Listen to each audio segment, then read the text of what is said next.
Fli-City got some dogs in it, dogs in it. Fli-City, authentic. We light it up like sauce in the sauce in the soup. We light it up like sauce in the sauce in the soup. Fli-City got some dogs in it, dogs in it. Fli-City come off authentic. We light it up like sauce in the sauce in the soup. We light it up like sauce in the sauce in the soup. Rain may come, we cover for it, it's a cover charge. Pain come in, we force ourselves to be stronger for it. Northside slum, prison bids, and I'm better for it.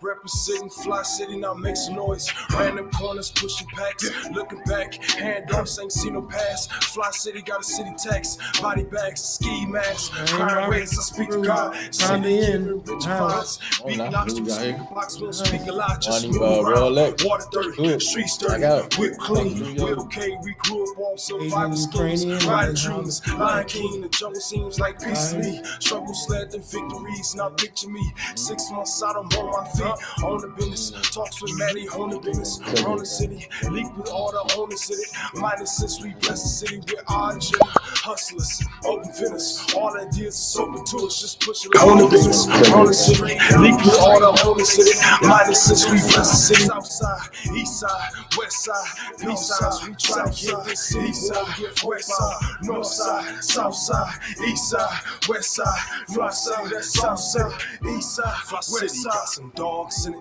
dogs in it. Fli-City come off authentic.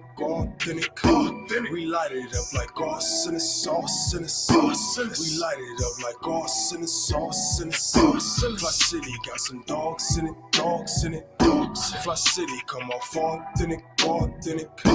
We light it up like sauce in the sauce in the sauce. We light it up like sauce in the sauce in the sauce. My city experiencing the transition from penny pinching, maximizing our dollars, multiply triple digits. I came a long way from baby jars in a project kitchen.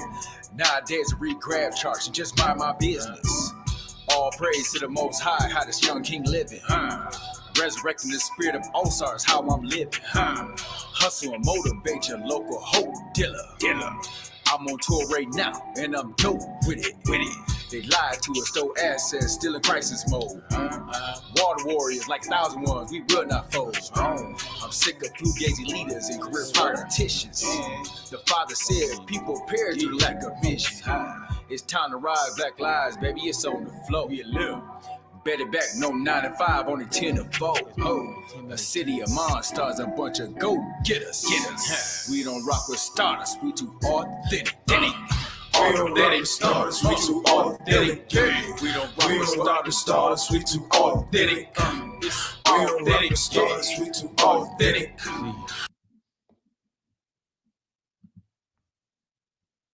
We don't rock with starters, we too authentic. We don't rock with starters, we too authentic. We don't rock with starters, we too authentic. We don't rock with starters, we too authentic. We don't rock with starters, we too authentic. That's it. Yeah, you keep all that.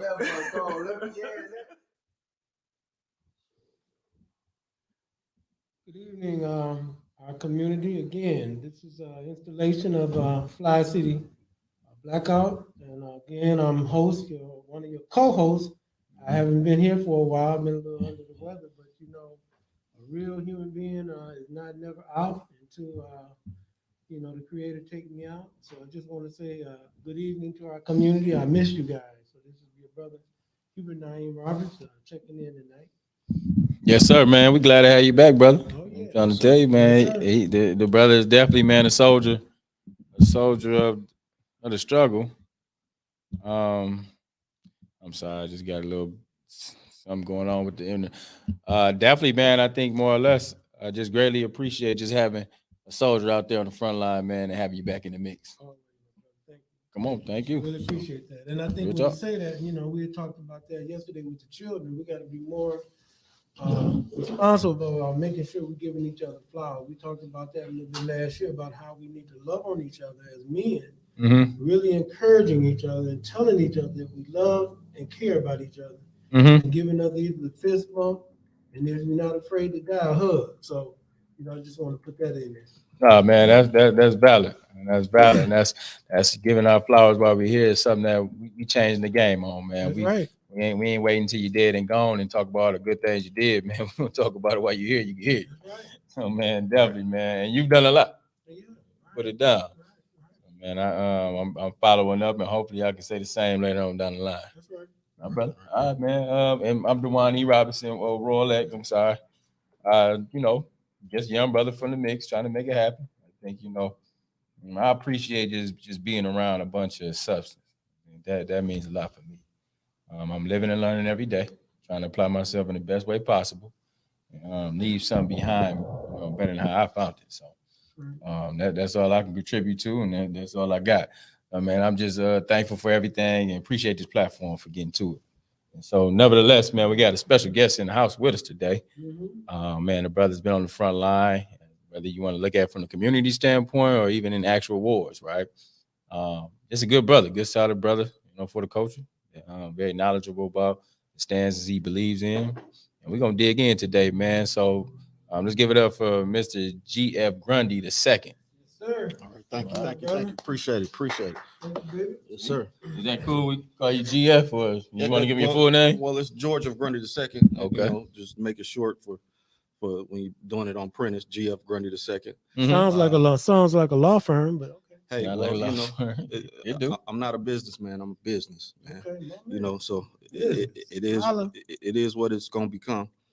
And I'm thankful to be here. I appreciate you all allowing me to come on the platform and believing that I'm interesting enough to talk with and speak with. That's a wonderful feeling. I think especially because of your background, having military experience and what's going on now in the world, we need to have some real, and we like to be bringing facts. That's right. And again, we don't like to be just coming off the top of our heads because we're working to build this platform where people find this, where it's enlightening, it's educational, and it's something that they can really stick some glue in, that what we're saying and bringing to them is actual facts. So that's why we definitely needed you on this show, brother. Man, I echo those same sentiments. Talking about dropping facts. A lot of times in the world of fake news, you got to make sure you know what you're talking about. So a lot of times, we put a lot of effort in our craft and what we're doing, what we're talking about, the message that we like to put out there, and hopefully it makes sense for our viewers. So, it's an honor to have a brother like you on the set, man. So let's dig in, man. So we really want to get into a little bit of breaking it down in layman's terms. A lot of times we get engaged in conversations about, understanding conflicts and what does it really mean to our everyday lives, right? So this Ukrainian situation, we want to give some historical context. We want to put some fiber around it and some energy around it. And then how does it really affect us every day, right? When you think about, the conflation of wars throughout history and what is the purpose of wars and what's the meaning of wars, and then what's going on specifically. So that's since it's a hot topic, not to say that poverty and racism is not just as hot, but it's almost like war has become a fad. So we wanted to get in and kind of dig in that a little bit. Yeah, man. So talk to us, right? Of course, we got this situation going on in the world today. Right. We all are aware of what's taking place. Russia is flexing on Ukraine, right? They just doing what Europeans is known to do. Let's be honest. I'm saying, always coming in, taking folks' resources, taking over the people, taking over their culture, and colonizers. As Black folks, we should know all too well about how this happens. So, what are y'all takes on what's going on? From the world standpoint, from the perspective of us being Black, in America, and what we see what's going on, from the ground levels. Well, on a short term of it, or just a short statement, is before Baba Dick Gregory passed, they asked him what he thought about the last election cycle. He said it's over.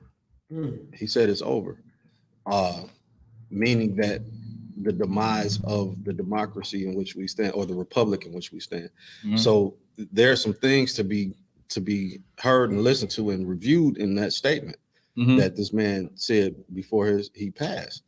Now, what I look at it as is that every nation, we're one of the youngest nations in this known understanding of system that we have. Mhm. And democracy is considered a term experiment. So if this is an experiment, experiments don't last forever before you actually do the applied science from the experiment. So we're looking at a change in the temperature, or a change in the direction in which we're going in the next 20 to 100 years, and maybe even sooner than that. And when it comes to the Russian system, you cannot. They've been through so many trials and tribulations and losses and gains that you can't underestimate their strategies and what they're willing to do in order to win on the long term of it. So we can get pulled into something and think it's one thing, but realize it's another. They shut down, I believe, Ukraine about a few years ago, just to make a statement, letting them know that, hey, we have you right under our thumb if we want it. So if we're going to believe that someone that has a very long history with that government and with that system, such as the president that they have, Putin, he was in the secret service of that country, the KGB, and he's been the leader for so long, and he is a avid reader and studier of war and history. Yes. He's not a simpleton by any means. He hasn't been in power that long by just making moves that didn't make sense, by not having strategy. And he has the ability to be able to change. He's like a chameleon. He'll make you think that he's linear, but he has the ability to change when it comes to whatever economic means they use, whatever it is that they do that most people don't know about, with the relationships they have with other countries. And if we pull ourselves into something because we're trying to be the big brother or the hero of the situation, it's going to look like in games when Thanos snapped the finger. What you think, Brother Robert? Yeah, I think he said a mouthful. I think, if you put it in somewhat historical context about, understanding, his character is on point. But also, if you look at the dynamics against, how can this country talk when it has been a bully from its inception? Come on. I mean, when you think about it, that's a drop the mic, and you can walk in the discussion with that. How can this country say anything about what Russia or anybody else does when they have been the arbiter of kicking doors in, right, taking people's wealth, and taking people, just killing people, man? If you think about the Iran-Iraq war and what they did with Gaddafi, and man, come on, brother. So again, from his perspective, especially being a military man, I think that's an insightful observation that he just made about Putin. I agree with that. Just to kind of stay on the topic of just kind of speaking on that. You're absolutely right. I think the West is in no position to tell nobody how they should operate and function, especially if they have showed this type of behavior over the past century. So for us, man, this is just the same routine. This is something common. So to touch on that, so when we look at where we at in this system that we live in, this is a European ran system, the construct, the thought process, and everything. So they did whatever they did, and they got a foothold and a strong hand in what happens on this planet. And we are living under that instruction and under that guide, whether we like it or not. So the hypocrisy of everything that we see as the people that have been continually in duress is going to be different from the folks that don't understand it from our perspective. Mm-hmm. And that's one thing that I believe us as American Blacks, specifically United States of American Blacks that were born and raised under that construct, need to look at it and know how to navigate so we can be effective when we make whatever moves to accomplish the goals we're looking to accomplish. Because if we don't, then we're always going to be look at what they did to us and what they won't let us do. When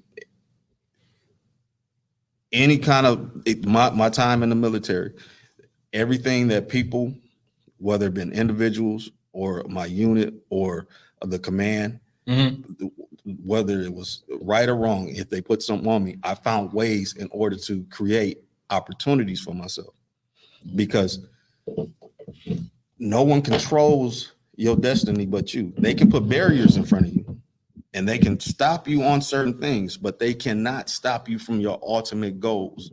Because if you are guided by the creator, by God, then you're going to get where you need to get and or lead the path for whoever's behind you to get there.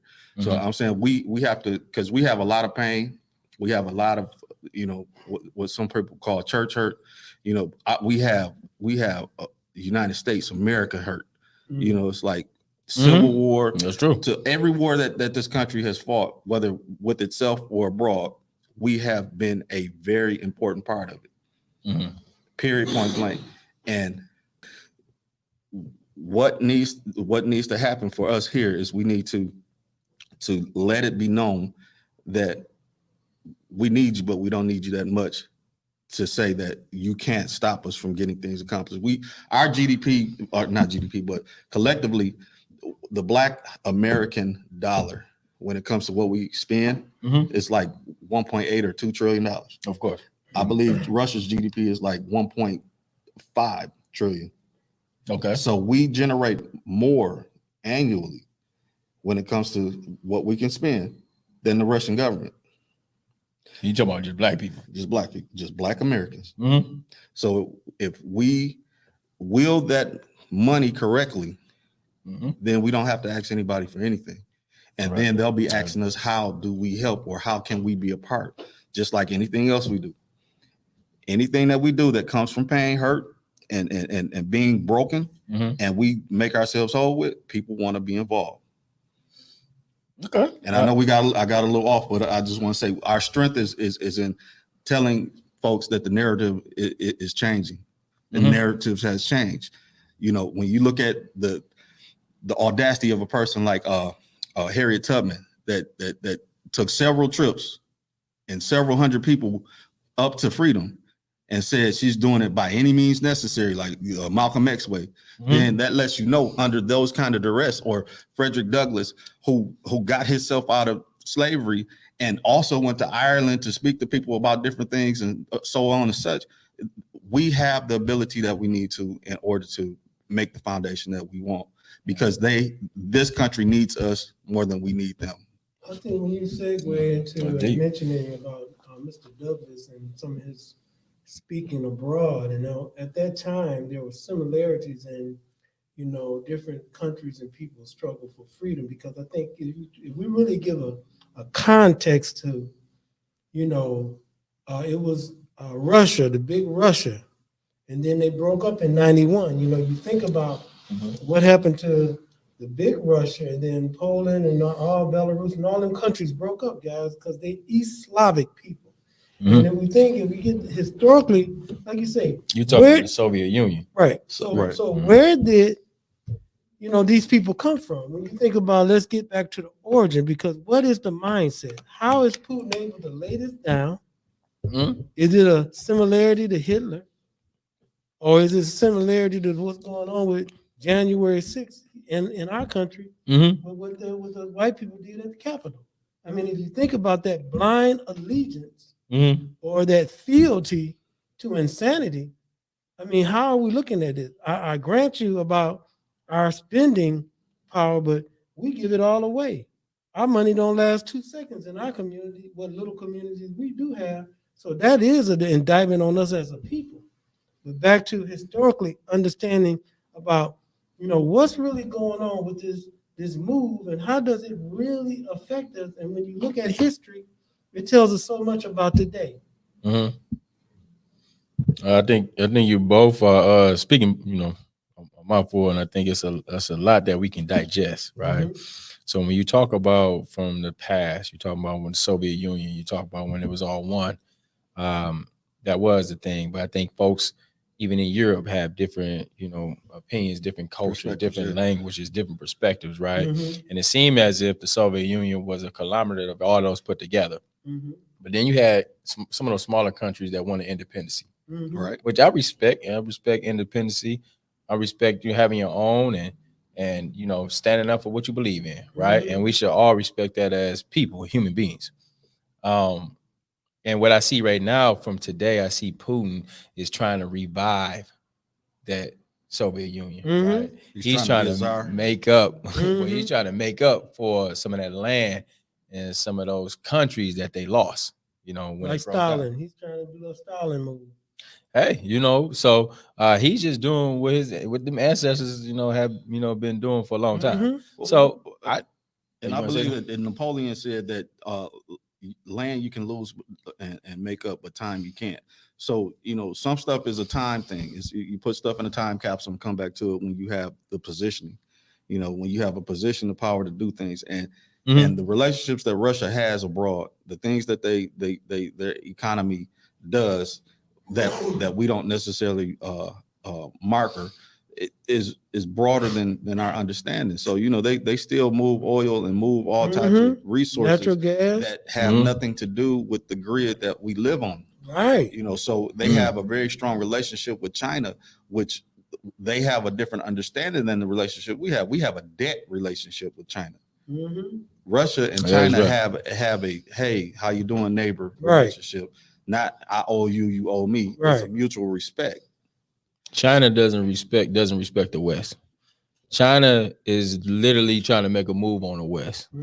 China has America exactly where they want to. You owe out, right? if I'm a country, right, and I necessarily eventually want to move on you, because this to be honest, this is how they move. These guys are really warlords, right? And it's all about power. When it comes down to power. So when you are if you're in debt to a country that wants to one day overtake you, right? Call in the marker. Yeah, I'm going to build alliances with your enemy. The enemies of my enemies are my friends, right? So this is a playbook out of the art of war.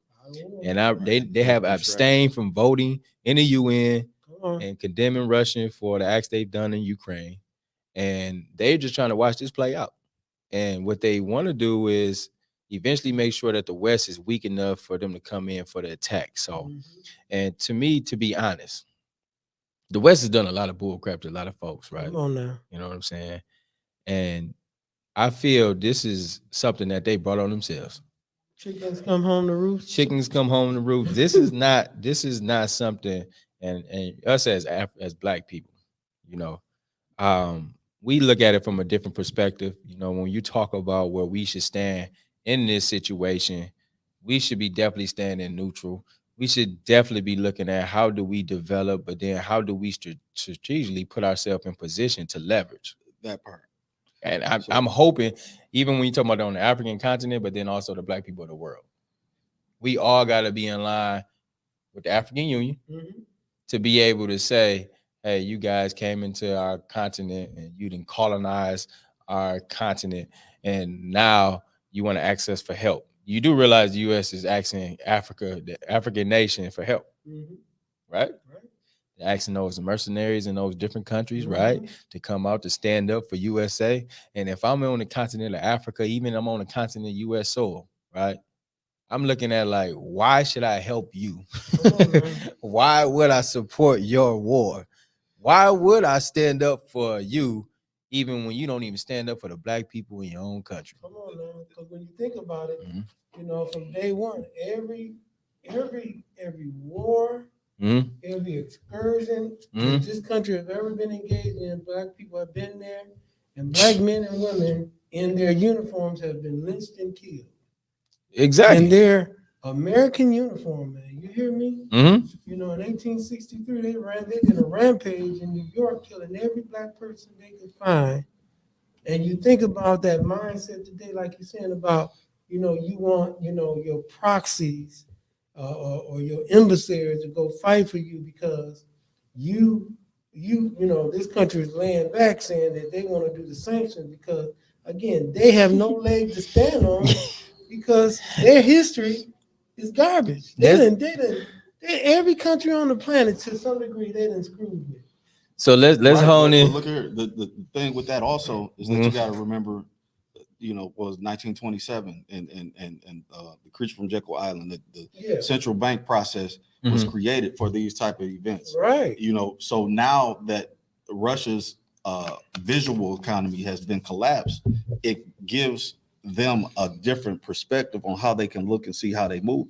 So you can't do this. So now we're gonna see where your real money is, how you really moving. So I'm still looking at it from perspective of power and position, and when you're making decisions that are macro instead of micro, because we tend to have a micro look because we don't get to see the board the same way everybody else does. But when you're looking at it in a more of a macro thing, yes, the folks at the top that have position to have power, they look at it like, yeah, I had to cut your leg off in order to save the body. Right. I had to enslave you in order to make this money so we can have this country. Right. This is how they look at it. Some folks just look at things in a linear and proxy type way. So when we're talking about Russia and China and stuff, so the debt for us is also leverage against China because if we don't pay you, what you gonna do? You want to fight? Do you really want to fight? You know, or how do you want to move this? Okay, so so the thing is that we have to watch out. Is I believe World War III is already here, and it's called cyber war. It's the digital war. It's what we're doing when we're using our technology. If there are some sites, I'll get the site to pass to y'all so y'all can share it, and you can see the live attacks going on around the planet. And, you know, Russia is a major one that gets attacked. We're a major one. In this region, we get attacked a lot. In this Midwest region, we get attacked a lot. Without a doubt. And so we have to look at it also from the perspective of how, because we need things to work here too, so we can get what we need out of the system. Because in order to move forward, we're using the system to do it until we figure out another system or a better system or something that we can work parallel with.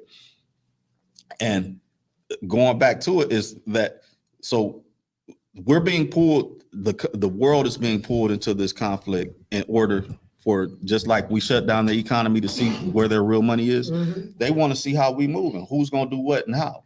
I think so, to that point about Russia getting those sanctions, and back to what Brother Robert was saying too, America doesn't have a leg to stand on. And the reason why America don't all out go and do war with Russia is because the military presence and then also the nuclear bombs that Russia has. So if they have 6,000 nuclear bombs, that makes that a hard sell to go in your country and kind of, you know, fight with you, right? I need to re-strategize and think about this for a minute, right? And then to the fact that I really think those sanctions, of course, is crippling the Russian economy, for sure.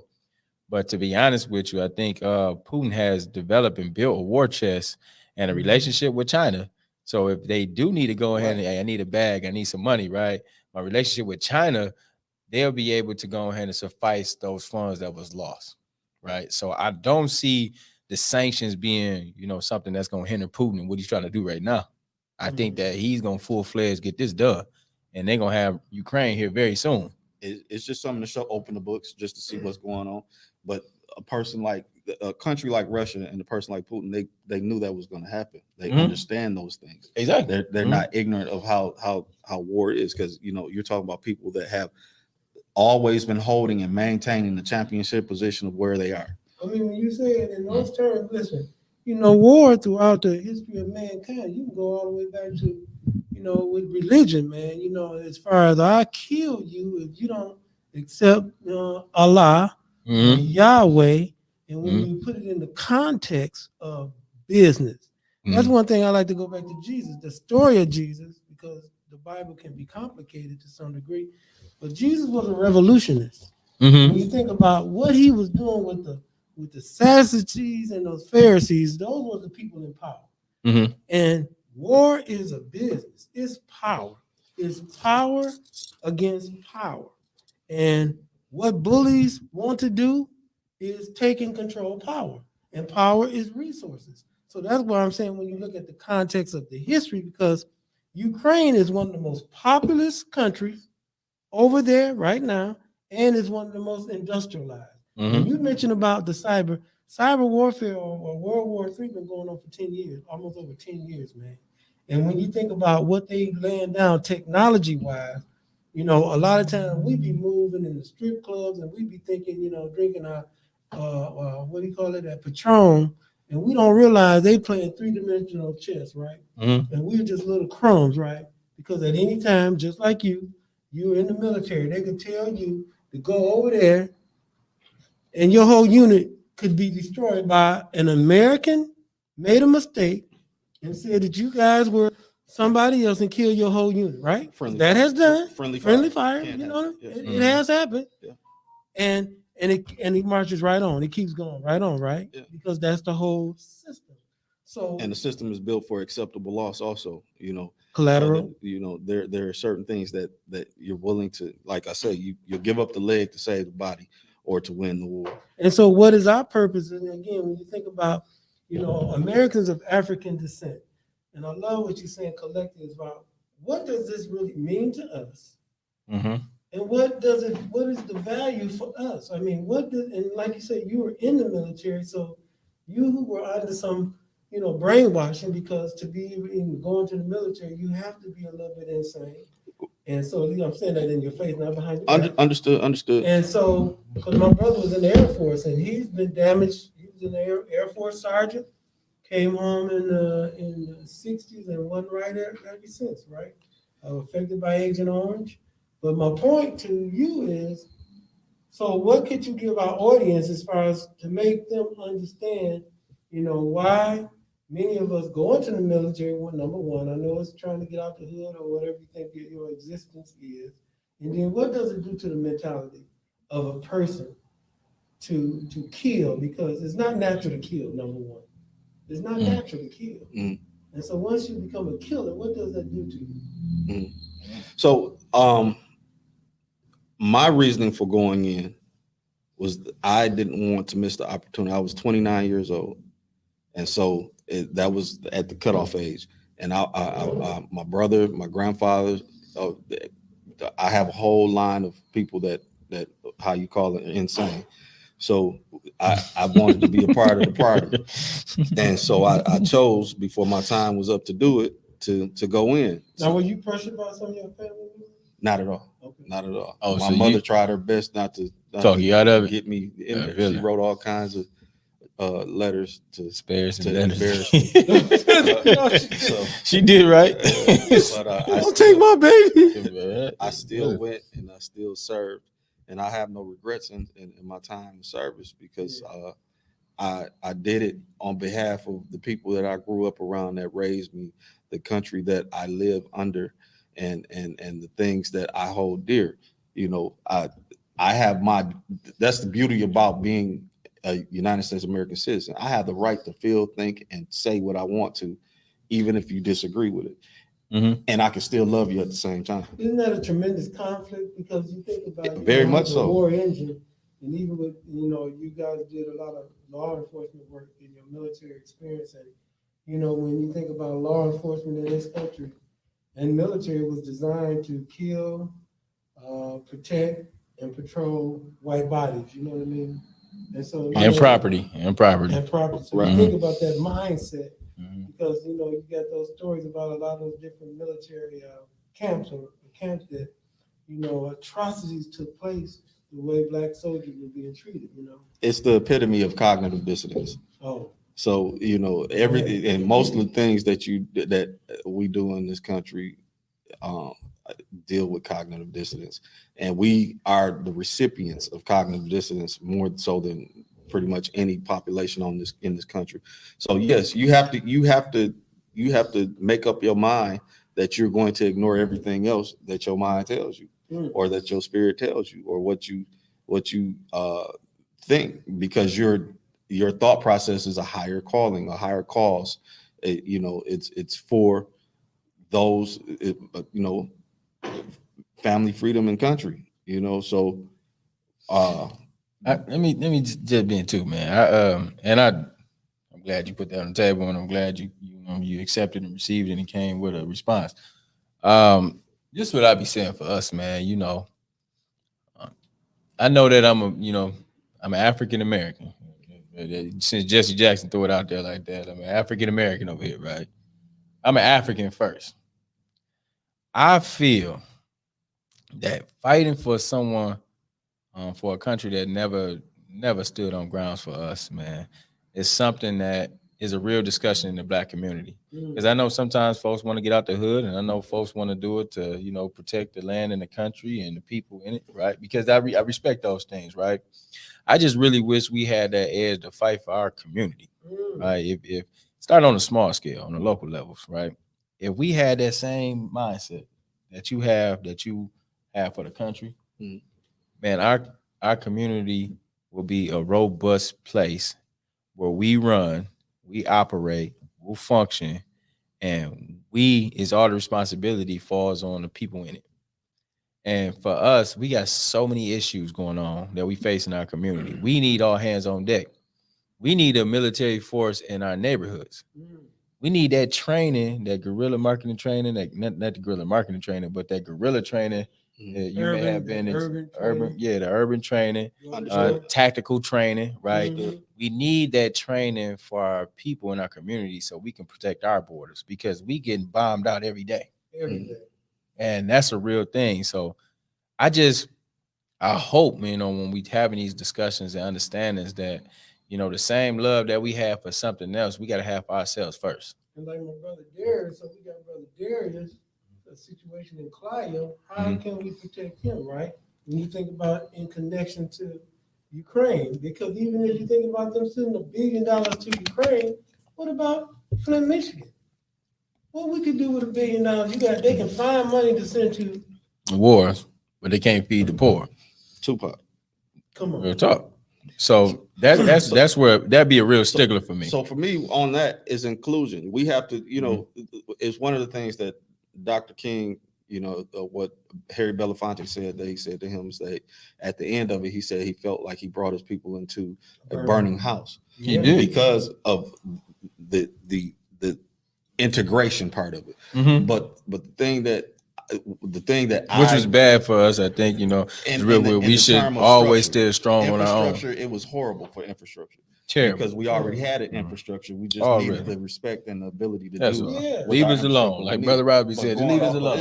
It's saying, look, everybody, all other communities have infrastructure and they have inclusion within the system. That's the part that we have to do. If we do not get involved with running for city council, running for mayor, running for state senate, running for Congress, being a part of these corporations and things, or creating our own and making sure that the mandated set-asides that are available for us are given or are spent on us, then we don't have a leg to stand on, because economically, if it's in black and white, if the government said this is what it is, if you in the way of me getting to what I need to get, and I've served my country and I'm working for my community, and you saying, well, here's the bar, now here's the bar, and when I get to that bar, you move it further and further, then I not literally, but in some kind of metaphoric sense, I'm going to slap you in the face with paperwork, with lawsuits, with things that are going to cause you to understand that you are in the way of progress. And what people have to do is be on the side of progress. If you're not in this country and you're not on the side of progress and moving forward and having a sense of unity based on this experiment that we're under, then you don't belong here. It's not the black folk that don't belong here. It's the ignorant folk that don't believe in uniting and have a strong front of saying they belong here, they belong here. That's what this whole thing is about. The paperwork say they qualify. Now get out the way. Well, I really got to push back on that, because I definitely disagree with you, Brother George, because one thing that really, and that's the beauty about the conversation in this country. That these Republicans are laying down right now, white supremacy is real. When you think about any kind of progress, they don't want no progress. These people are serious about making sure that they maintain power. I'm talking about legislatively. We run around marching and boycotting while they making sure they got judges in all these lower courts, right? So when they need to manipulate the system, as you said, move the goalposts, they got it covered, man. At the lower court, the appeal court, they got it covered. So that means they're in the way and they got to go. That means that we got to produce more judges, not more athletes. We got to produce more scientists, not more dancers and singers. We got to produce more of what is needed in order to fill these slots and to compete. Because even when we go to the competition, people are going to be like, well, they're here now. So we can't just hide our hand and play a different card because they're in the room. Asians are in the room. Hispanics are in the room. All these other cultures are in the room. We have coalitions that are sitting outside the door, but when you mention all but we are not in the room. But when you mention about all those other groups, and a lot of them groups have been here, especially in any kind of form or percentage, a lot of them been here less than 50 and 60 years. If you think about the Chinese, the Korean, the Thai, and a lot of these different ethnic groups, and you go to some of their areas are tight. They're not being shot by the police. They on stores. That's exactly what I'm talking about. Name it. And you think about what we've done. All we continue doing, you just look out the window here. We continue to be jealous of each other, envious of each other, don't trust each other, won't build with each other, won't work and live with each other. And then we keep asking for the white man. But let me hold that scenario right now, that viewpoint. But right now, we not doing that. We are sitting here in front of these folks, whoever listening, and saying that we are not talking bad about each other. We ain't agreeing on everything that we talking about. But if you violate him, you violate me. If you violate him, you violate me. And we're all going to come as a collective to let you understand that it ain't the same game. Yesterday's price ain't today's price. Come on now. Come on. Listen, I like that. What my elder tells me that he sees, okay, I'm going to take that and I'm going to eat it. And then whatever is not the meat, I'm going to throw it out because it's a bone. But my thing is that progress is going to happen, period. Progress is going to happen. And when it comes to other cultures, folks that like to, what's the term when they take what you got, but they don't want to give you credit for it? Like steal it. The outside stealing is called, I can't remember the term. Plagiarism. Something like that. But these cultures, like, you got to get the Asians a little more credit because they've been here. They built a lot of the railroad. They were put in camps and things like that because of Pearl Harbor. You know, there are a lot of patriots that don't look like us. There are a lot of people that have gone through some pain. They haven't gone through our pain. There you go. And they don't have the right to tell us not to talk about our pain. But I'm going to give them credit because when I was in the military, I dealt with so many diverse situations. I met a Native American or someone that was called a Native American on paper. You know, it depends on how the DOS rolls were in his bloodline. I don't know. But to me, he looked like a Native American. I say he was a Native American because he was listed as a Native American, an Indian. And he had the audacity to say that he believed that slavery should have still existed. So to me, that curved me. Oh, no, I didn't slap him. But it curved me. It hurt my heart because this man was closer to my complexion and looked closer to me than he did the other folks we were around. Okay. And you can say that. And you know what folks put your people through, and you can say that. But as I learned more and got more information, I learned that, Native Americans or Indians had slaves too. There you go. So even though people have pain, there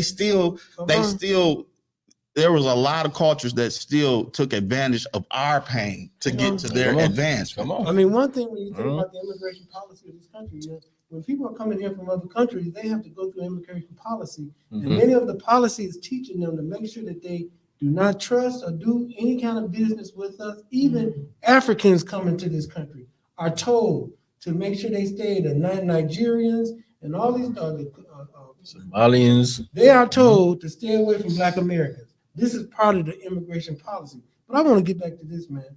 I wrote this down. Listen, one thing about us as a people, we don't even own our birthright. When we talk about any conversation, our own names. My last name is Roberts from the Roberts Plantation. And you think about how powerful that is. And you think about when we think about God, when you can control a man's God, and many of us think of Jesus or God as white, again, that's almost like the end of the conversation because I'm going to move because I want to be white, or I'm so happy to be white because that's my indoctrination. And we can't remove that fact. I mean, we have to really develop those situations or institutions to retrain us from our brainwashing of cultural conditioning based on a European mindset. Even when you think about being in the military and what the military and this country has done from day one. If you really think about it and real hard, guys, you know, this country was minding its own business and somebody came and took it. These people, native people, were here minding their own business. We was on the continent of Africa minding our own business and they stole us. And so today we think about Ukrainians and what they're dealing with. And many people in conversation say they don't care anything about it. It doesn't matter. They flow on with their lives. Because when you think in the context, one person told me that's white people's business. Real talk. It is. It's white people's business. You know, one of the reporters from BBC was like saying, these are Christians. And look at the babies and the children. And if this doesn't happen, this is not Somali. This is not Iraq. What is going on? This is a European country. This is not supposed to be happening. And she was just appalled. Her bigotry was just on display. Right. And again, that's how they think, because in many aspects, as hard as we try, we keep trying to be accepted by some people that will never accept us. I think that is what's critically when you think about progress. Yes. And I think it's got to be a real, and I do believe in progress, don't get me wrong, but I do believe that power does not concede. It doesn't. Understood. Power don't concede, right? I think that's overstood. So just kind of going, I want to change gears a little bit, right? Before you change. Okay. So just the three kings. So that conversation about the direction and what people want to be. So you got Marcus Garvey, W.E.B. Du Bois, and then Booker T. Washington. They all had different conflicting viewpoints and what they saw and how blacks should move. Now, the differences could, like, you could look at Booker T. Washington and say that he wanted to be white based on how he was moving, but he wanted to be successful, and he was. He figured out how to move in a very volatile situation and keep the money up. W.E.B. Du Bois said, look, we want to have a level playing field, and you need to give us a level playing field. And he fought for that level playing field. They founded the NAACP and so on and such. But what happened at the end of that? He didn't have the same economic base that Booker T. Washington did, and he didn't have the same economic base that Marcus Garvey had. And he ended up moving over to the continent after he did not get the continued support of the folks that he was trying to fight for. So all three conversations are legitimate. Right. None of them brothers wanted to be anything but who they were, and they wrote it in their memoirs and in their books and in the things that they did. Even though they moved a little different. So I believe we have to get out of that mindset of stereotyping ourselves, because I don't care if somebody has the look or the sound of a proper European education, because that person is a gatekeeper for the person that I may raise up to be able to get a job or position or become a congressperson. We have these folks that fight these hidden battles. We have these hidden figures that they get crucified by us because a lot more of us live a urban and a pressured lifestyle than others. But the ones that are looking on the outside said, I was raised different and I had a little more resources, but I still love you. You still my people. But why you treat me all bad? And I had to learn that myself. When I moved from Flint, I thought that if you were young, this is my literal thought. I thought if you was under 25 or whatever, and you was driving nice and had so you was selling dope. Period. I went to Atlanta and I thought everybody was selling dope. Okay. And I had to evolve in my thought process. Right. I understand, oh, you from here, you from Utah. There's black people in Utah, you know, so on and such. And once I understood a little bit more, even when I got to the military, because I'm black all the way through. I'm a light-skinned, dark-skinned dude. In my mentality, right? I identify as a dark-skinned Swahili speaking dude. Come on now. So, come on.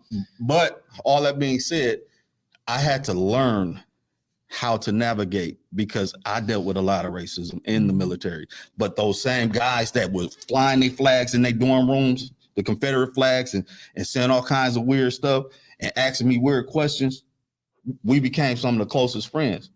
Now, would I go down to Kentucky or Tennessee or Mississippi and just, hell no. These same guys would tell me, Grundy, you're not like them. I'm not like who? You're not like them. But I am them. These are literal words coming out.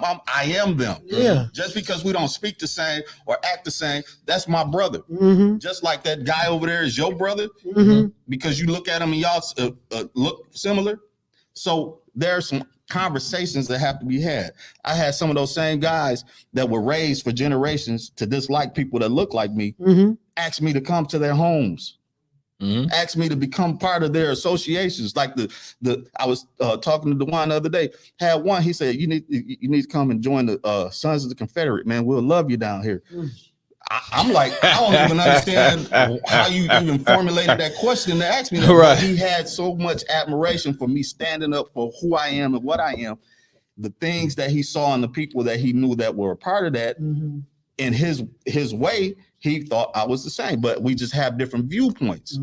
And I'm saying that's the beauty and the devastation of our country is that we have the ability to do that. We just have to grow as people because I love being me, but I love the people that I've met along my journey too. I think one thing, the one you want to change. And I apologize. Y'all on to something right now. Dewan, don't stop talking, George. I really wanted to challenge you again. Yeah, I think y'all.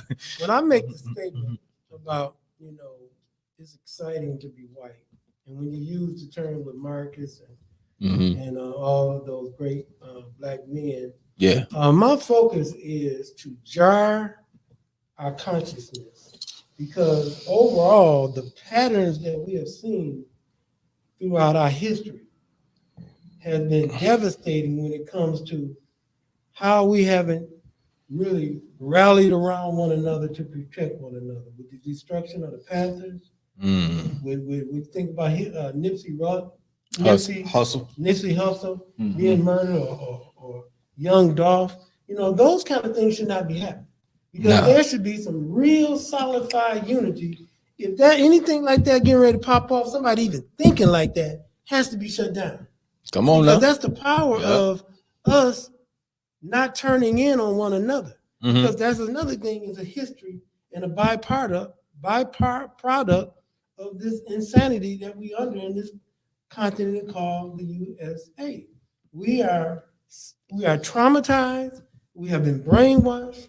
Because every item of success have been based on a Eurocentric understanding. If you think about housing and cars, if you think about music and everything, although we are the epitome of fashion, talent, and swag, and they have stolen everything from us, but even when appropriated everything, I mean, you think about it. At one time, there was the barbershop quartets. And you had those black guys in the barbershop singing, and then here come the white guys singing doo-wop. And then they want to call jazz jackass music. I mean, when you put those things in context, because a lot of times we think about it in, like you say, the micro, when it is the macro. Because even those brothers, Frederick Douglass, he made a statement. He said black people didn't need nothing coming out of 1865. And I had an issue with him stating that, because he too was leaning a little insane to me, because how are you going to be from 1861 and then 1863 free, and they're going to say, well, figure it out, and you don't give me nothing? But all these other immigrants that came over here and got land, 1,000 acres of land. Right. They didn't get all this, right? They got, we working in the house, domestic workers and working in the field, and we can't even buy Social Security. Right. That was a Roosevelt administration, the New Deal. And so when you think about redlining, meaning why do our communities look like they look? Intentionally, it's done intentionally. We move a lot of our so-called Negroes that want to be white, they move to the suburbs. They move out and complain about their cousins and sisters, brothers. But if we had those resources in our communities would be looking like Fenton. Right now, the north side would be the place to go. because we have thousands of business on the north side. If we was really doing something in Flint, we wouldn't have never let them drop the bomb on St. John. I'm from the St. John village. I was raised in Chicago, but I was blessed to be in the St. John village. It was a beautiful village, man. And they dropped the bomb on it with the expressway. Mott Foundation, Mott Plantation, they spent their private money along with the federal government from Eisenhower administration to make first that expressway was going to go over on the east side. Those east side white people said no. And they brought it right down to the black community. See, and that's what happened all around the country. Because when you dispersed us, we were unified, man. St. John, Floral Park, we were segregated. There was only certain places black people could live in Flint. Right. And they was making money. A lot of them couldn't read or write, but they was making some money, bro. Hey, I want let's kind of zoom in on this, right? And I appreciate the dialogue that's been taking place, right? You know, it's a lot of perceptions going on, but a lot of understandings is being developed. I think that too, right? When you're talking about black people, I think let's talk to us right now, right? And where we stand, looking at the Ukrainians and how they were able to stand up for their own country, even being outnumbered and outgunned, seeing that they had the resiliency to say, you guys are not coming into our community and we're not taking the land down. Even if you kill all of us, right? You know, we're going to come out on the street with sticks and rocks and we're going to stand up for what we believe in. Now, that's commendable. That is super commendable. And one thing I had a problem with was how our black people over there in Ukraine is being treated as it relates to them getting out, right? For one, our black people are not fighting in that war over there, right? Our people are trying to get back to Kenya, right? Because they was only there for study. That's it. And so, but what I say for us as black people, just in general, black people in America, black people on the African continent, we should see this as something to say that we have to have this in us to fight for our own communities in our own countries. We have to have that about ourselves. We shouldn't let dictators like the Moss come in and spend millions of dollars to bring freeways right through our communities, right? We shouldn't allow our neighborhoods to be looking so ravished like they do here in the city of Flint, right? And all this buildup going on downtown. You're talking about 20, 30 million being pumped in one space like the Capitol downtown. You could have put $20 million over there on Roof Street and over there, you know, just kind of developing land and building up properties for the homeowners that were still over there, right? And so I think for us, this should be something like a learning lesson. And I'm glad that we're having these conversations because it's putting stuff on the floor.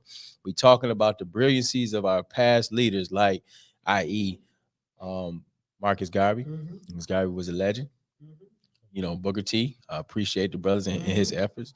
W.E., all the same thing. And they all had different philosophies and they was just like different vibes. And like what we have in this community today, we got different vibes, different brothers who may came up with more resources than the other brothers, right? The other brothers that may not have the resources, they carry that strength, right? And it's something that we have to embody. For a long time, we felt like folks in the street didn't have the opportunity and people who were in position looked down on them. So that's where you look at now people who are in the streets who coming up and becoming strong about their situations from the grassroots levels, and they embody the struggle of the movement. Those people in position, they need those folk because they won't get nothing done without them. And so we have to do the uncanny job of breaking down those barriers within our own selves. Like you were saying, George, I respect that, right? You know, you appreciate the brothers who went off for higher education, right? But the thing is having the mindset of understanding of pulling your community up, right? If you in position, if you able to do some great work, if I done got degrees and I'm able to go ahead and be at a foundation and work a job where I can go ahead and allocate some dollars towards some efforts that's going on in my neighborhoods that I come from, right? Then I'm going to be a crusader about that, right? And I'm going to grab some of these brothers that's in the street or these brothers who may not have the necessary resources. I'm going to pull them up by the bootstraps and be connected with them, right? And we work at this as one. And we have to be strategic enough to have a plan of action for us. And I'm not talking about that city master plan. We have to have our own black master plan that we develop that's going to really address these issues that we face on a day-to-day basis. So that's the thing that I'm hoping, that come out of this. Don't be all empathetic about this stuff going on in Europe. It ain't got nothing to do with you, right? Let's focus on what we got going on down the street. I'm looking out back here in the backyard right here, man. It ain't nothing but land and opportunity. We on North Saginaw Street. We in a building that's occupied by many of blacks, right? We should be thinking about, okay, for one, what's our strategy for protecting our perimeters, right? Because I don't think we have these real dialogues. Instead of sitting up there drinking Patron, smoking weed, watching Love and Hip Hop, right? We should be thinking about, okay, let's research our great champions of the past. Right? When you research Marcus Garvey and what he attempted to do, Right. the type of resources that he had. Come You on. talking about the finances, when you talking about the organization, you talking about ships. Ships. The brother was talking about going back to Africa. Come He on, had the man. logistics. We have lost our way when it comes to say we don't even think that we came from Africa. We don't even Right. think that we have any relationship with our folks from At Africa. all. And when you were talking about that foreign policy, that shit made my blood boil. About how, you know, they would take Somalians and people from Africa, you know, our Saudis, and people come over here for education, but try to do commerce and build business, that they have to take this stupid test that these Americans want to give to make sure that you are actual American. And it's maybe 50 questions, right? Whatever, right? But it's some basic garbage that was built up on that we are forcing people who have no understanding about what's going on over At here, all. and we giving them a false perception. I'm telling you. We have to be like, okay, we're gonna step on all that. So anytime that I do run into a Somalian, or I do run into an Ethiopian who has a business, then I am building and I'm having relationships with them, because you know what? They are looking for you. They are looking to have a relationship with you. They are looking to build with you. They are looking to see what's going on in these black communities. See, we haven't stopped and broke the cycle because we still brainwashed.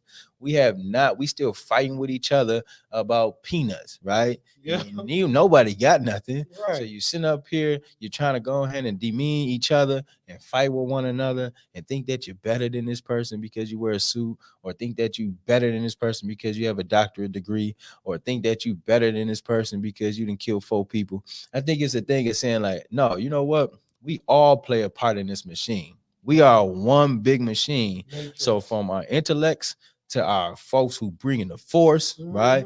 To our young people who bring in the energy and the geniusness, right?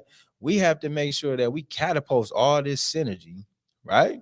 And make this make sense for us moving forward. Because if we don't see no vision for the future, then we're gonna die in this war too. Because what the heck are we doing? And I do want to make sure that we pin that, because one thing for sure, I'm sick and tired of being in these situations. I don't, and it's probably why I've been a little running off the edge a little bit, because it gets like that. It gets to you, right? I'm tired of feeling like we on the bottom, and I know we're not in the. I know, because I know who we are. That's right. I know that we not bottom feeders. I know that it's much more to us than we have been given, and so I just want us to take it upon ourselves to look at everything going on in the world. Think about the history of the treatment towards us. Who has been on our side and who has not? Who has conflicted us and who has colonized us?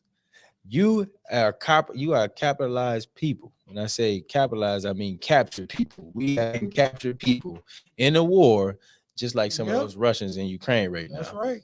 We have to fight back. We have to be willing to die. Political prisoners. We are political prisoners.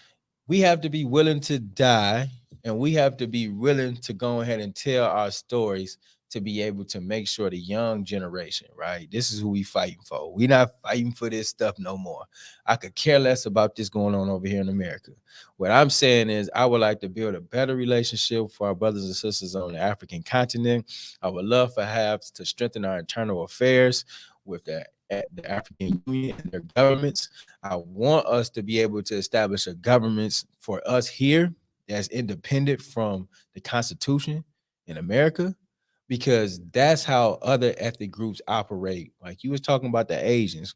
The Asians have finances behind themselves, and you see how fast they was able to get that Asian hate bill passed. We still crying about a George Floyd policing act. And we've been killed and mutilated and murdered all through the streets. Nothing happens when we act. And this world is built on the taking. You have to be a taker. And so I'm just saying, in a way, we can be strategic takers, but we have to go ahead and take what we want if we ever get to see anything in our And lives. then we got to move collectively. That part. Yes, sir. So this process of war that's going back to Russia and Ukraine, it's going to affect our communities the worst when it comes to the point of geopolitics, the geopolitical process of it, where the inflation and all these different prices and things go up. It's going to affect us the most because of the margins of the income. Even though we have a large amount of money that we spend, you know, a lot of folks in our community are check to check folk. So, You're right. and when you're going to the grocery store and you look at meat, I look at meat and I'm like, I'm not buying that today because I'm going to go with the ramen noodles because this meat is crazy. So that's going to affect us the most when it comes to this. So those are the type of things we have to think about. How are we going to be affected when it comes to these type of things? The money part of it, because the you know, regardless of who's in office or how good the rest of the country go, the hood always looked like the hood. And so when you say know, that, Brother George, and we have to be very mindful of those things. The other part is that the collective, going to the religious piece, is that, okay, slaves didn't want to be nothing but free. They didn't want to be white. They wanted to be left alone and not beaten and not abused and not raped and not crucified through the things that they were going through. So what religion did, it was collective thought. Their mind was on one thing, gathering together and saying that we have a goal. They didn't care whether Jesus was whatever color he was or anything. They just wanted it to be real, and they made it real through their efforts, however great or how small they were. So what we have to do is find that common denominator for collective thought to move forward, because that's what other cultures do. They have a collective thought. They have a hide mentality. It does not matter about anything else. This one thing is what we're going to stick to. You get outside of that, you out the group. I like that, and holding accountability for that. I like that because the problems that we see are so massive. We're dealing with stuff on a day-to-day basis. Like, you know, it's kind of hard when it's 24 hours in a day and you're looking to go ahead and work 8 of those hours, if you give or take. And you also have a family that you have to provide for.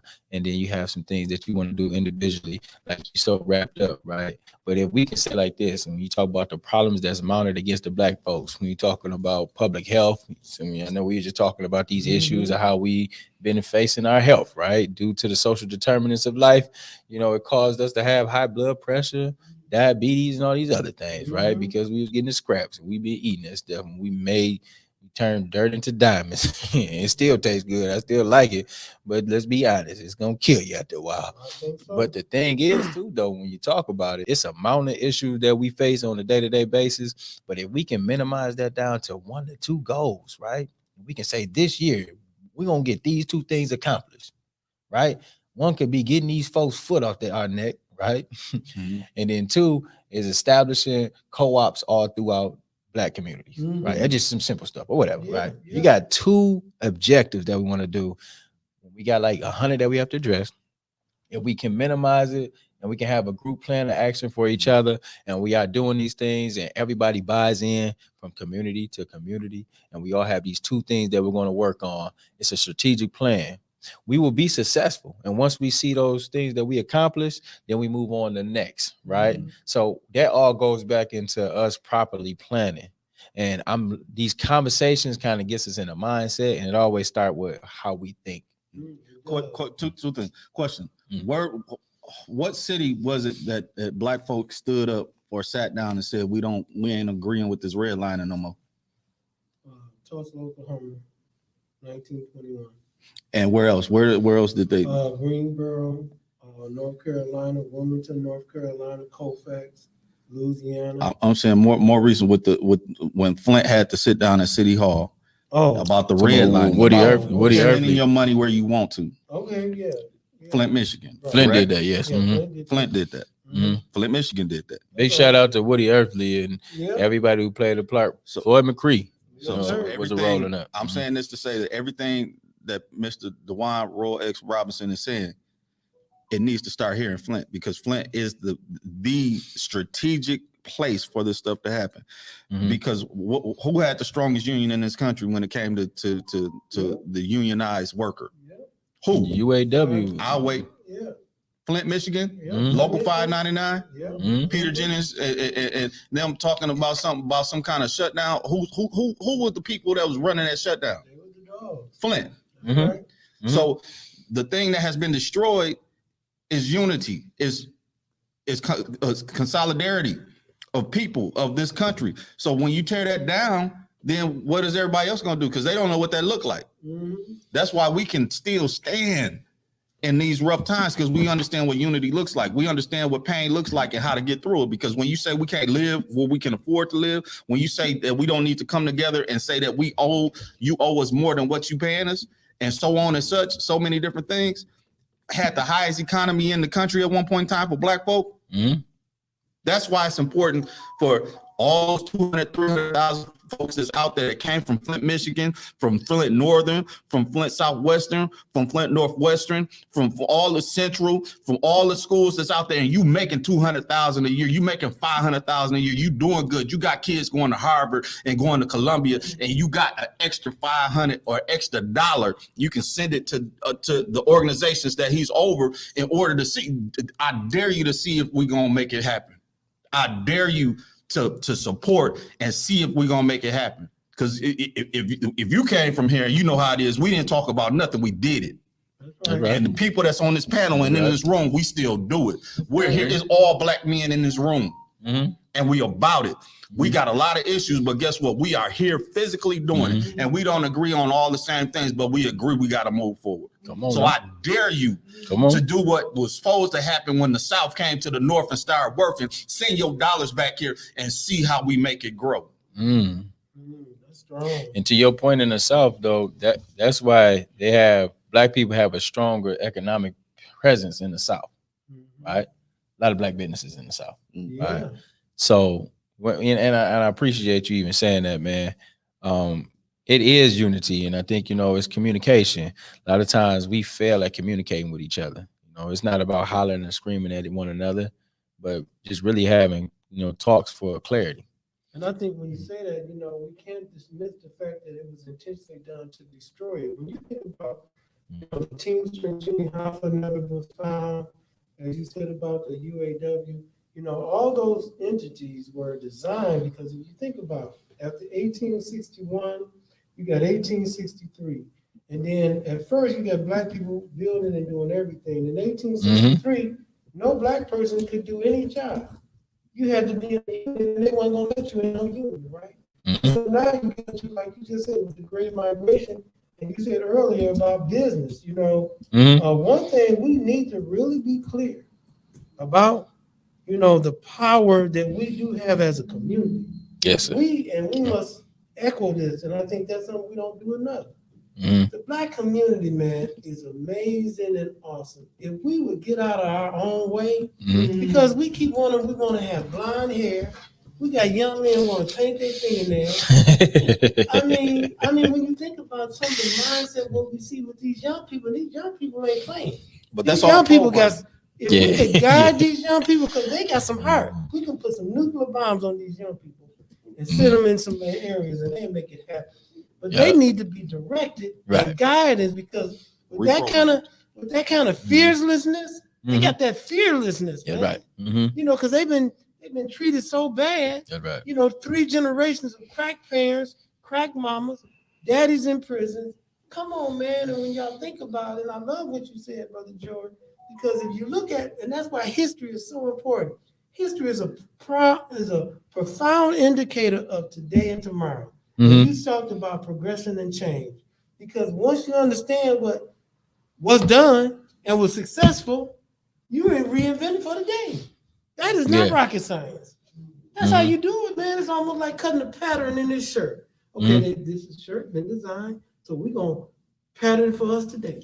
You know what I mean? And we're gonna tweak it so it can have an impact today. Social media is what's happening. Yeah. So we're supposed to be, across the board. How do we manipulate social media where we can be moving as one? We're gonna say we're gonna shut all these stores down. Mm-hmm. Yeah. We're gonna shut the NBA down, the NFL down. Mhm. See, that's what we're gonna do, right? Mhm. We're gonna make sure that you got 1% of Negroes that are getting big money. Then most of the other players are not getting nothing. Some of the guys getting $4,500 a week, right? Mhm. That ain't no money. And they bodies, they don't last 3 years. Support Deion Sanders. Oh, most definitely. And so when you think about the context, he is holding it down. yeah, but the context of, understanding where do we fit in the Yeah. micro, because locally, I was down at City Hall Monday dealing with the North End food market. Mm-hmm. It got so insane that they had to put handcuffs on Murphy and Worthy and walk them out of the building. And they never did vote on the food market. And then you think about it, we asking them for $3 million when collectively there have been enough athletes that have left Flint, Michigan, they should donate that $3 million to get that store started. You know what I'm saying? Have your corporate sponsors donate the money. It ain't got to come out your personal pocket. Oh, that's right. Regardless of any, we need that store built. Oh, most definitely. We need that store built, and it need to maintain in the control of the people. And back to what you're saying about even with the corporate, there's been so much money that came in community foundation that has not been accounted for. Mhm. How do DDA? Mhm. How do Capitol Theater? How did that hotel and all that stuff get built? But then we asked some money for the North Side. They can't. They want to fight about it. Eric Mays and them, they just argue. I was there at 5:30. Do you know I didn't leave at 9 o'clock? It was so painful listening to them argue. It hurt I was embarrassed, y'all. And again, that money is owed to us.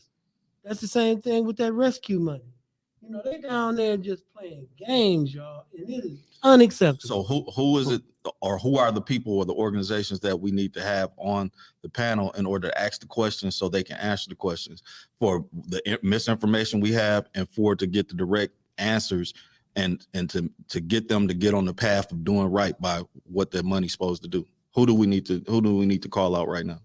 That's a good question. Organizations. Do we need to call out? Okay. Do we need to call out? Because I think that's a two-pronged thing. We need to call out those organizations that has handcuffed us from really moving forward, right? I.e., just mention, when it comes down to it, all these funds that came into the city of Flint through the water crisis, right? Now we got millions of dollars sitting in the coffers today, right? And we still fighting about what to do with the money. But we have had existing problems since we can remember, since I was born into this situation. Come on now. The same stuff it seems like we talking about. So how do we hold those accountable organizations who are not doing nothing on behalf of this community? And then how do we as people take the lead? Yes, because obviously ain't folks saying they're not doing it for you. It's a do for self mindset. What can we do? What options we got? And when you talk about the options, it's the same thing that you said about Floyd McCree, Woodrow Stanley, Worthy, Tucker. What did they do? Again, that's our pattern, because again, it's got to come from the grassroots. You get sick and tired of being sick and tired. So it's got to come from the grassroots or from the people. How we going to collectively move with one voice and one body? That's how it's got to happen, man. And that's the collective of the body. But even with that, there are signatures that have to sign off on certain things, because everything that we do, has to have whether you write a grant, you got to sign down at the bottom that you wrote the grant correctly, or you got all the information in it, or whatever it is that you're doing in order to move without your business and organizations. You have to have some signature on it. You have to have a stamp of approval. So who are those gatekeepers, either that don't realize that they're not doing what's needed, or just purposely in the way? Who needs to be spoken to? It may not be something that we can answer right now, because we can answer, because I'm saying it needs to be something constructive, so folks will come down here and have the conversation with DeJuan and with you, so we can get answers. And once they tell us what the 1, 2, 3, 4, 5 is, we can put that down on paper, move how it needs to move, and go and get the results that we are looking for. Nothing moves in Genesee County without Ridgeway White. Okay. He's the mafia leader. He's the plantation owner. Nothing moves in Flint without no kind of money, no kind of project move without the My Foundation saying it's okay. And how do we sidestep that? You right? Because I'm sick of that dictatorship. How do we sidestep that when you talking about working with other nonprofit organizations that may not be in this community, or how do we raise the funds ourselves? Like a lot of times, you got to get in position yourself. You can't. The most powerful folks, they didn't ask for that stuff. they Now, I wanna went. play They devil's went. advocate. They went. I'm just saying. I just want to put this on there. Like, when do we have the resiliency in ourselves to say that we ain't got to ask for nothing? You just said we spent $1 trillion annually. So when do we say, all right, well, we're gonna go ahead and we're gonna fundraise ourselves? We got folks who got some money, and even us out here on the board, right? You know what I'm saying? We may got a few dollars to throw towards the board. Like, when do we get into our mind to do for self, to fund our own initiatives that we control, and we don't have to have folks where we go write a grant who may try to deter us from doing the real work that we look to do. Yeah. It's like sometimes you got to say, I got to be in full control of this. Like, I got to self-fund this movement, meaning that I got to go out and get the money myself. Understood. So that's what us in this room, we do that. We support each other, but we still ain't got enough. Oh no. We still ain't got enough, and we still got to keep going. So let me play devil's advocate. Okay, Ridgeway, does he really know or understand? Not, and I'm it's pretty much rhetorical. I don't want y'all to start attacking because I wanted to be devil's advocate to give the system the opportunity to answer the question, because the community is listening and they're going to be sending out replies, and he's going to hear this. So does he really know what's going on? Does he even understand how to maneuver in this climate that's going on in the city? Is all of the money that they've been putting in here doing what they thought it was going to do? I know they have the school they wanted. They've got some other things done and figured out how to maneuver some money to get some things done. But do they have an agenda that they don't know how to help the certain parts of this community? Oh, well, that's intentional. I love what you just said. I'm saying go to it so we can get specific, so we can check what that intentional part out and cut that cancer out. Being specific. I mean, they are very intentional about what they want. You saying about what Ridgeway may not know. He does have those Negroes that keep him informed. And they make sure that those Negroes are gatekeepers to make sure that they make sure that their area that they want to be funded, they give a green light. The other areas, they say, don't touch the other Negroes, right? I mean, this is what is going on at that level. At that level, what you talk about, George, is a lot of hate going on. But why is that? Why? Because you got black people in position. You got black people in position in Flint, Michigan. Isaiah Oliver, that is not going to do nothing without the permission of mine. Come on now. Don't get it twisted, brother. You got these people down there in these different places and all these that look like me and you. They will not, let me just say this, they will not go against their masters. Now, let's be clear about that. And then when you think about it, and do you think Ridgeway know about it? Ridgeway live in another dimension.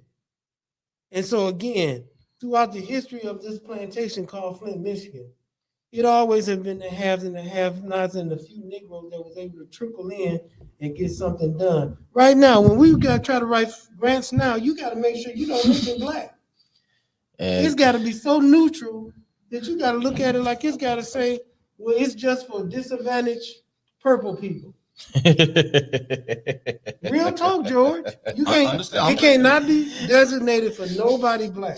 Think about you can't put black on there. Bro. To that point, think about even the Black Lives Matter movement. Like, they are purposely trying to not give that movement any more light, right? Because all the advancements that was made. So you absolutely right. When you try to write a grant for funding to get some dollars and you can't even use the word black, it's really put you at a disadvantage, but then it also does something to you intellectually. Like, right, I can't even say black. So meaning that even if I try to do something for the black people that I want to do stuff for, that I'm writing this for others, writing this for all, being inclusive, and then my action go be inclusive. So I might not really directly impact what I really wanted to do in the first place, right?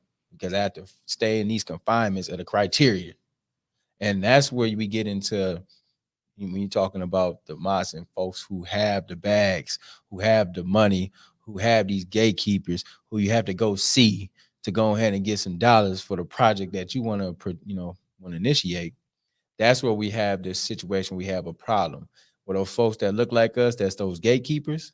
We needed them to be spooks by the door. We didn't need y'all to be down there, cozying up to the mosque and cozying up to all those folks downtown. That's just not what we needed. And that's kind of like what we talked about earlier. We talked about folks who went on, got greater education or whatever the case may be, and got in position. However they got in position, they got there. Well, we needed you to play the part. We needed you to go ahead and continue to not forget where you come from. Them same folks who would be down at them levels downtown, claim that they from the area, claim they from the neighborhood, but them same folks ain't seen that neighborhood in the past 10, 20 years. Okay, Ain't seen it, that line. But never even thought to say, how can I help activate the space where I came from? Understood. But this is us throwing out that line. I know Mr. Oliver is going to have a response one way or another on his platform or whatever. I would love for him to come and talk to you face to face. He probably going to say that at the board meeting. I would never know what happened. Regardless of anything, I would love for that dialogue to happen so we can figure out how to start doing the terminology to get what we're looking for, how to go about and properly maneuver, because certain things, certain protocols, whatever. I don't, my experiences with Mr. Oliver, I don't know him to be a bad person or somebody that hasn't done right by folk. I've heard different things, but I don't know him as that. And I'm saying he's still a brother. So my thing is, how are these olive branches going to grow a tree? Because we're throwing out olive branches because of a frustration, because of what's going on. So when you frustrate and you say some stuff, either an ignorant person is just going to respond with some kind of ignorance, but an intelligent person such as himself and others that are in position that are currently and going to be listening to this, y'all have the opportunity to help grow this tree so we can reposition how this system is working. Even yourself, Mr. White, I know you're going to be hearing it through the grapevine. So if you really love what's going on, if you really love this community in the city, then let's come to the table, have conversation. But if you really want to gentrify it and you really want to see us gone, then we'll know it through your silence. When you mentioned about, I'm just saying, let me say it real quick. I'm at the point where I'm just like done with the lip service sometimes too. I think folks is really looking for some real action. If I haven't eaten in 3 weeks, then I don't want to hear you come tell me about, hey, maybe in the next year or two, we can get you something to eat. I agree. So what I was just say is, I understand your position. I appreciate your standpoints, and these are our brothers and sisters that's out here in this community, and that's for sure. But we have to have a real family conversation as it relates to where we going, right? Because as the way that we've been going thus far, we going a whole bunch of nowhere, and it's just dividing us all around, and people are not really staying or holding true to these values or these Black values that we stand for. And so it needs to be some real cleaning house, some real conversations. And we even add this. We talked about Jean-Jacques Dessalines, the Haitian ruler back in 1804. The whole point of his thing was saying, sometimes you got folks that may look like you, but they're not working on your behalf. Right. You have to go ahead and address the collaborators. So when I say address the collaborators, we have to address those brothers. And we don't got to be confrontational. We can go ahead and go in a room, lock the doors, and have some real conversations. And whoever come out of there, hopefully we make it make sense, right? But we got to stop that. It's got to happen. Listen, it's like it gets to the point where you hear the same stuff for so long, you don't want to hear it no more.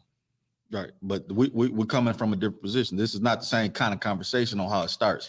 I get that, but what I'm saying is, like, to get done. The resources are there. Let's get some 24-hour, 72-hour, 6-month progress. I respect that. I'm hoping, being optimistic, right, that we can come to tune on that, and hopefully that takes place. I don't want to be pessimistic or nothing like that. I ain't trying to shoot nobody down. Trust me, you know what I'm saying? But I've had conversations with these same folks. I done sat at these tables and been at these meetings.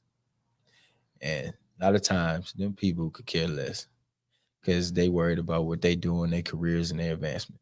And you just got to be honest. Because it's about, it's about receipts. Receipts don't lie. And that's what history does. As you say, Brother George, about a different type of conversation. And it is important for us to have a conversation so they don't be confrontation. But again, when you have a mindset and a mandate, they have mandates to make sure the game is played a certain way, and only a few are able. See, they have us fighting against each other. See, they sit back in Flushing and Bloomfield Hills and Grosse Pointe, and we entertain them by the action of the city council and the devastation of the north side, and those Negroes don't want anything. And again, those gatekeepers have to be addressed and held accountable, because they are the ones that can go outside of their cultural conditioning or their training and say, I am going to support Black people. I'm going to support Black businesses. The Chamber of Commerce here in Flint, Michigan is ran by my foundation. Every aspect of Flint is ran by my foundation, just like a plantation. And it's not to alienate anyone, but if you don't speak truth to power and you have no power, what's going to make power listen to anybody with no power? Yeah. Because the proof is in the north side. If we look at the north side right now, and you look at downtown, they'll still spend over $1.5 billion downtown. Like you just said, Mott wanted a school. Took them 1.5 years to build the school. They still haven't built the Old Man's Temple. It's still incomplete. That was a club. And that's been going on 4 years, man. Mott built that in a 1.5 years. Show you what money can do. Is the Great Lakes Technology Center open? Great Lakes. Down the It's street. the tech center and Across from the from Graceline Cemetery. If it's not open, I don't know. whoever's the fiduciary of getting that open needs to reopen it, because that's a community asset, and those kids need to have access to technology. Yeah, that was Period. Point blank. Yeah. And for me, even though I'm saying I'm coming from a viewpoint of let's have dialogue. There's nothing wrong with it. You know, and I get that. I want it to be understood and known that I'm saying that because I am prepared and ready and have no problem with war. But dialogue is always, and the peaceful part of it is always the best part, because war doesn't make sense for anybody. Nobody. And so the thing is, you're listening to the folks that are in the dirt. DeJuan can tell you about how all the stuff we talked about. I can personally tell you how the things that I was doing in the city and getting ready to bring a bunch of revenue to the city had been on pause. But that's a story for a different day. And I ain't talking about no little money. I'm talking about like the same kind of money that they spend in downtown.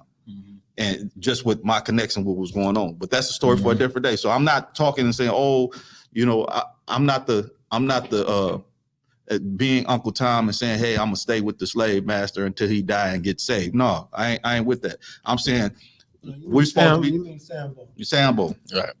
We supposed to be a collective, and if we're a community and a unit, then let's work as one. Because I don't have any plans on getting gentrified out of this community. Can you really say that and you go home every day to Grand Blanc? Who? I'm just asking the question. Can you really I'm about to say I don't stay in no. I'm staying. No. I'm just saying. 4503. He said can a person really he tried to put you out there with the Grand Blanc. No. I don't mean that. I'm saying, can a person? You said what? I'm just with him. I digress. I'm talking about anyone. If you think about it, any person of color leaves Flint and go home in Grand Blanc every day, and don't come back until they come to work the next day, and don't come in on the weekend. Can they have an affinity for the city of Flint? Yes. Okay. I believe it's called what was the word I used earlier? Cognitive Cognitive dissonance. It's a certain. This whole country is built on that. We have a certain way we think. We have love for what we have love for, and some stuff we just don't want to deal with, even though we love it. And it's the way we think. So we have to get through this matrix of how our minds have been bubble gummed all together and get to the point of the matter so we can make stuff happen. So you would say that there's no love on the north side. Economically, there's nothing to be said for us except for it's being prepared for whoever they want to move into the community to be able to get the money to refurbish it. which are, in my opinion, are people of other cultures, people from other countries. And because, okay, you it's the transition on how it goes. You have your white flight, then you have the blacks move, stay in there, and then the property values go down, and then all these things happen. Then you have the gentrification. So what is gentrification? Is when folks of other cultures and country colors that are not consistent with that community base start moving in. So if it's an Asian community, they start seeing Hispanics. If it's a Hispanic community, they start seeing blacks. If it's a black community, they start seeing whites. And it's like, where y'all come from? We still fighting, and our businesses are still here. My grandparents' house and my great-grandparents' house is here. Why y'all moving in and raising up the taxes and making it seem like we not here? You know, they can already build a state-of-the-art $2 million cannabis dispensary at the old St. John Center. You know, they started building it. Did y'all know that? No, I didn't know. Now, who are the people that's behind that? They from Dubai, one of them countries. Okay. Carter, So 500,000. And look, the folks that they ain't getting no pass either. The folks that own the grocery stores and all these convenience stores, y'all need to give back to the community too, because you taking all this money for the liquor and the cigarettes and all this other stuff. You know, clean your lots up, spend some money in order to empower the situation. Don't be calling me brother and hey this and all that, and you don't have no true love for me. All you got is that you want to use my community and move on.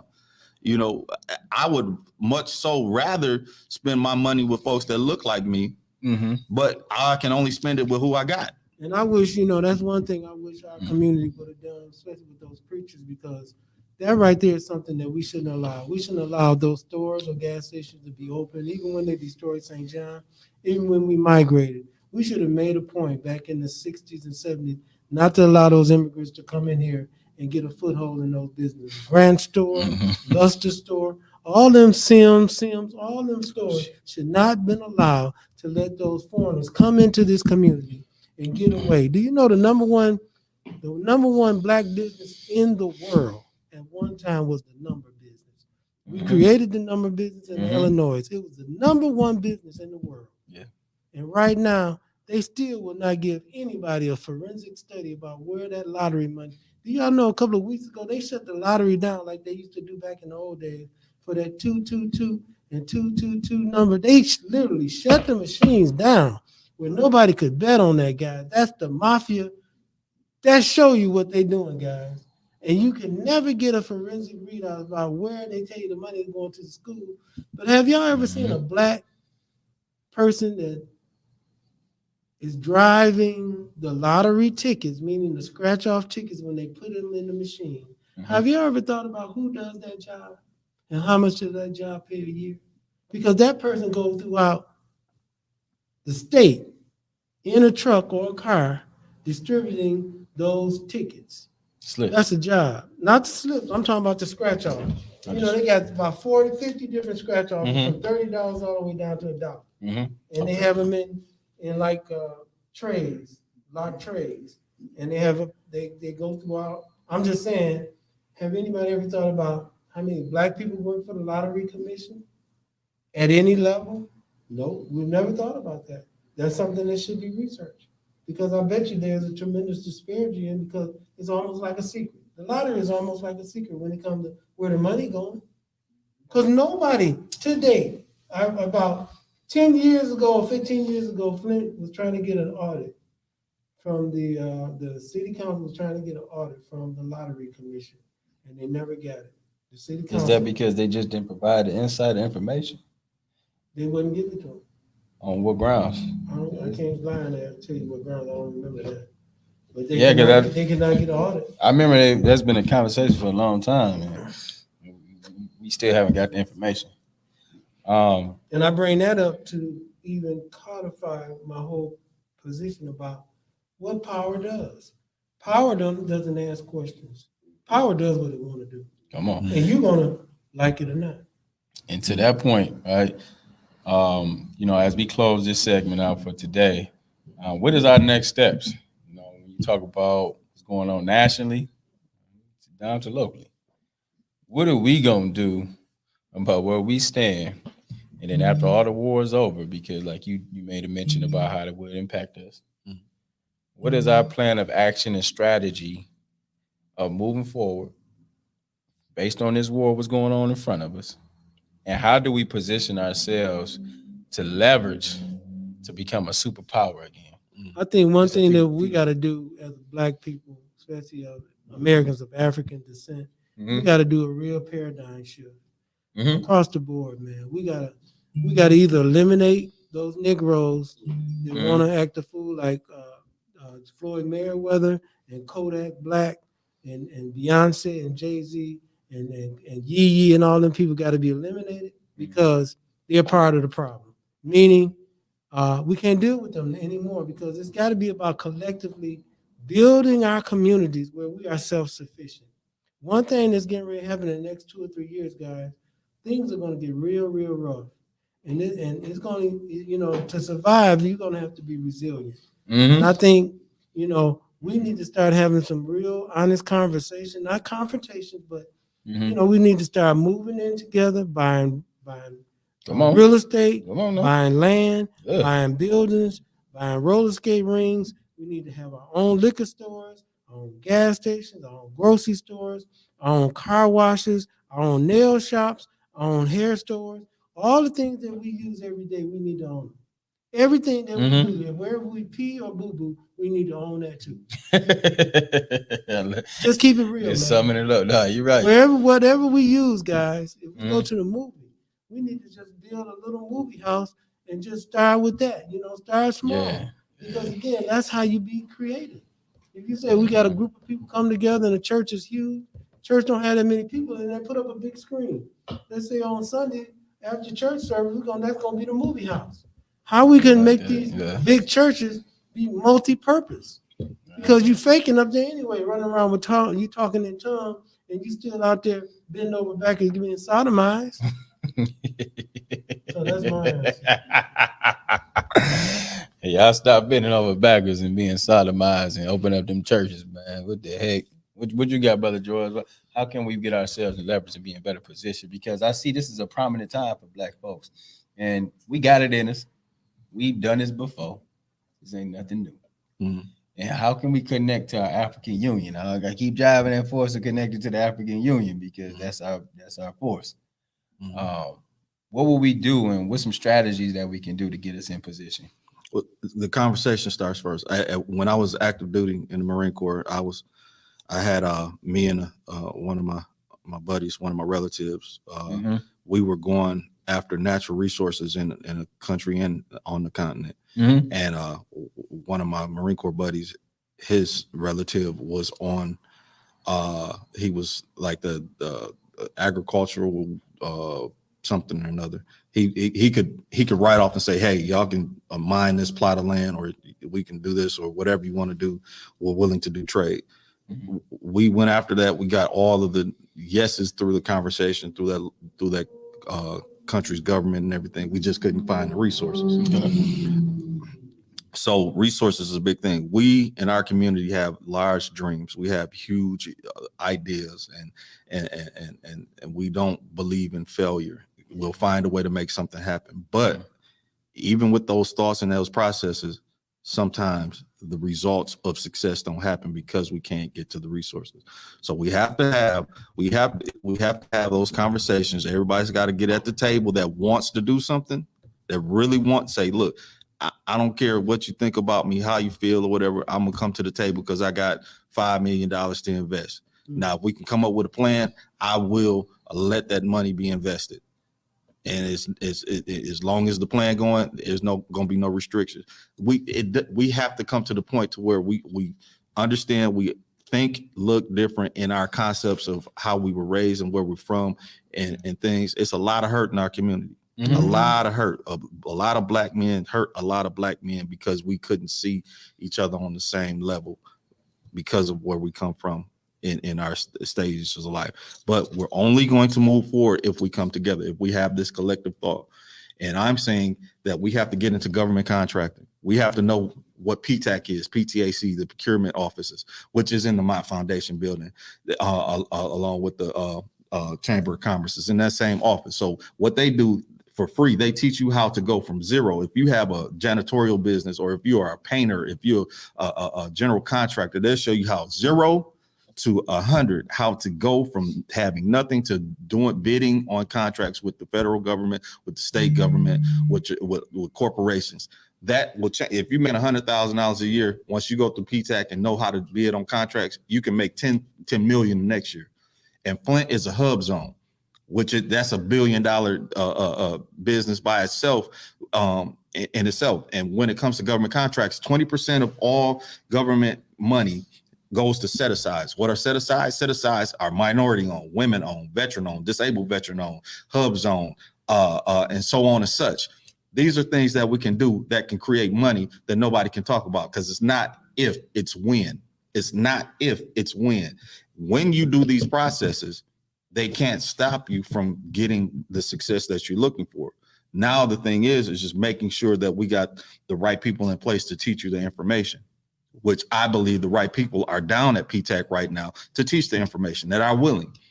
I believe in my people. I believe whether they like me or not, I still believe in you. And I had some of y'all do me dirty, but so what? I still believe in you. So PTAC's one thing, government contracting, that's one thing. Then the collective understanding. Okay, we got too many. At one time we had the most churches per capita in the country. The most churches per capita. That means that we got churches on every corner in the city of Flint. When you got somewhere in Los Angeles, ain't even got as many churches as we got per capita, or in New York. But we all praising the same God. So there needs to be a collective awakening of the churches, and saying we need to sit at the same table and figure out how we gonna help each other, instead of you got your big, nice, kind of nice looking church here, and you got your little tiny church looking here, and you can't figure out how to help each other out, because you say in the name of, in the name of, or you switching up the words, and it's the same book. That's good. Y'all are the ones messing things up, because you got people's collective thinking off. That's fire.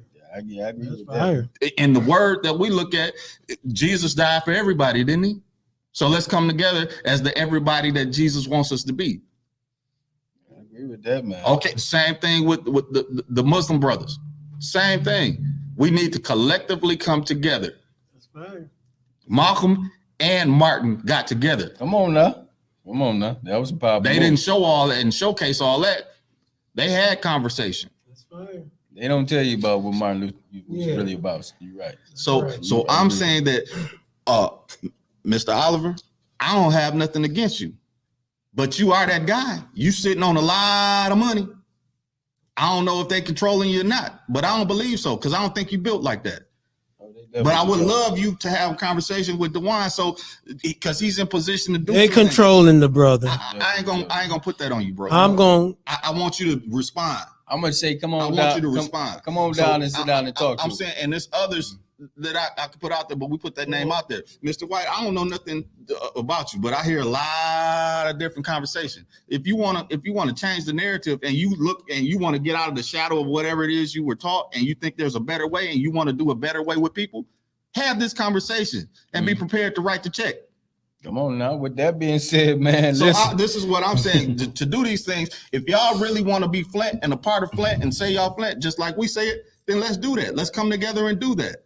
Y'all, I'm transparent. My background is what it is. You can say what you got on me or whatever. It doesn't matter to me. I'm still gonna stand up for myself and for my folk. Let me close out. We're gonna Monday. Again, we're going to be at Southwestern. Need you guys there at 7:15. We're going to be greeting the students, as we always do. We greet 5 schools every Monday.